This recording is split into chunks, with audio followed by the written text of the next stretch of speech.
नमस्कार। आज की कहानी है मायका का कौवा भी प्यारा। उस वक्त मेरी उम्र मात्र 19 साल थी। दशहरे की छुट्टियों में हॉस्टल के बच्चे 10 दिवसीय दौरे पर घूमने जा रहे थे। मेरा भी मन हो रहा था, घूमने जाना ठीक होगा या नहीं। यह निर्णय लेने में असमर्थ थी, तो माँ से पूछ लिया। मेरे साथ के सारे बच्चे छुट्टियों में नैनीताल जा रहे हैं। मैं जाऊं? तुम्हारी क्या इच्छा है? मुझे तो आप सबों के साथ ज़्यादा अच्छा लगेगा। ठीक है बेटा, फिर हम नैनीताल के खर्चे में ननिहाल घूम आएंगे। माँ ने अपनी तरफ से ठीक हो सोचा। मध्यवर्गीय परिवारों में दिमाग चौकन्ना रखते हुए ही निर्णय लेते हैं। जिन रुपयों में मैं अकेली घूमती उतने में सभी घूम लेते। हम सभी हॉस्टल के घर आए थे और मम्मी पापा के साथ नानी गांव गए। पटना से पूर्णिमा बस से पहुंचे। आगे की यात्रा के लिए पापा ने कार ठीक किया।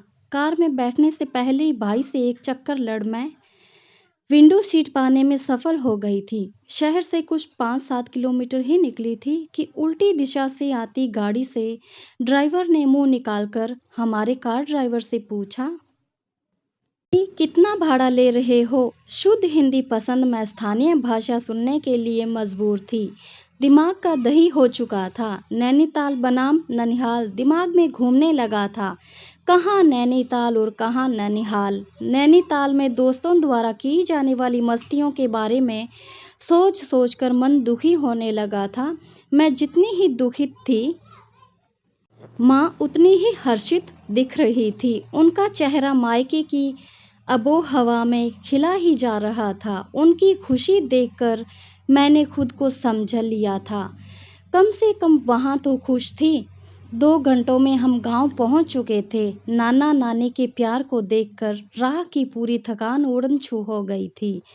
यहाँ पहुँचने के बाद नैनीताल ट्रिप छूटने का अफसोस भी ज़्यादा रहा। अगले दिन से ही बाग बगीचों की सैर करते हम खूब मजे करने लगे थे। तरह तरह के पेड़ पौधों को देखना और ताज़ी हवा का आनंद लेना शुरू ही किया था कि एक दिन कोई बेहद हड़बड़ी में लाठी मांगने आया। नानी ने वजह पूछा तो हम भी उत्सुकतावश पीछे हो लिए। उफ, बाहर 2 मीटर लंबे काले रंग के सांप को देखकर होश उड़ गए थे। जिन्होंने लाठी मांगा था वह बुरी तरह सांप को मारे जा रहे थे। यह देखकर वाकई बुरा लग रहा था। 1-2 दिन दिमाग में वही नज़ारा घूमता रहा। फिर तो शाम से ही मैं पैरों के ऊपर किए बैठी रहती। रात के वक्त मजाल था कि बिना टॉर्च के कहीं भी आती जाती। पहला हफ्ता सांप से डरने में निकला तो अगले हफ्ते त्योहार की भाग दौड़ रही। हम सब कुलदेवी पूजन के लिए निकल रहे थे। मौसी जी भी सब परिवार पधारी थी। आज का नज़ारा अलग ही था। नानी जी सबसे तेज चाल से चलती हुई लीड कर रही थी। माँ और मौसी बीच में थी और हम नई पीढ़ी वाले सबसे पीछे मार्ग का आनंद लेते हुए जा रहे थे। दशहरे की पूजा संपन्न हो चुकी थी। अब 4 दिनों में हम सबकी वापसी थी। आखिरी कुछ दिन हम सब पिकनिक के मूड में आ चुके थे। बच्चा पार्टी नाश्ते का सामान लेकर छत पर पहुंचे ही थे कि दूर से ही संजय मामा हांफते घर की ओर आते दिखे और बताया कि गांव में पुलिस आई है जो युवाओं के धरपकड़ में लगी है। 2 टोल झा और यादव में भयंकर झगड़ा हुआ है। इसके बाद तो हर दिन कुछ ना कुछ होता ही रहा। हम जिस खुशी से गांव में मिठास की आस में पहुंचे थे वह बुजुर्गों के अलावा कहीं और नज़र नहीं आ रहा था। इस बीच एक दिन भाई की तबीयत काफ़ी बिगड़ गई। डायरिया हुआ था। आवश्यक दवाओं तक का इंतज़ाम ना हो सका। यह सब देखकर मैं काफ़ी परेशान हो चुकी थी। हम बच्चों को उदास देख माँ का चेहरा भी उतर गया था। मुझे सांत्वना देती हुई बस इतना ही कहा कि गांव भी अब गांव जैसा नहीं रहा। ना तो पहले वाली सात्विकता रह गई और ना ही संजीदगी। यहाँ भी शहरों के जैसा दिखावा, बेईमानी और दुर्व्यवहार बढ़ता ही जा रहा है। ना लोगों में वह प्रेम रहा और ना ही वैसी सामाजिकता।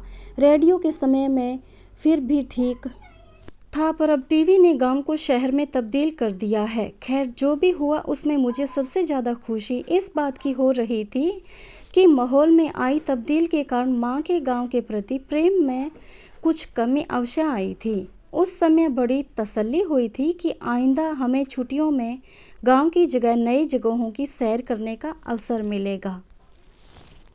कुछ तो उम्र का ही दोष होता है, शायद वही रहा होगा। युवा वर्ग के अपने ही सपने होते हैं, जो भूगोल का ज्ञान भी भू की परिक्रमा किए बिना पूरी नहीं होती। इन बातों के गुजरे हुए 3 दशक से अधिक हो गए। आज मेरी बेटी उसी उम्र में है जिस उम्र में मैं थी। अब अच्छी तरह से समझ गई हूँ कि उस रोज़ माँ ने अपने गांव के लिए जो कुछ भी कहा, वह बस हम बच्चों का मन रखने के लिए ही कहा था। जो तब समझ न पाई थी, अब बखूबी समझने लगी हूँ। जो छूट जाता है वही आजीवन याद आता है। माँ अपने माता पिता के स्नेह के वशीभूत होकर भी गांव जाती थी, जैसे अब मैं इस उम्र में आने के बाद अपने माता पिता के साथ वक्त बिताने का कोई ना कोई मौका ज़रूर ढूंढ निकालती हूँ।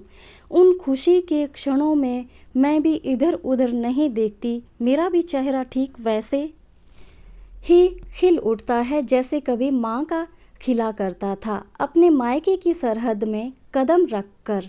सच्चाई यही है कि मायके का कुआं भी प्यारा लगता है, अपने तो प्रिय हैं ही।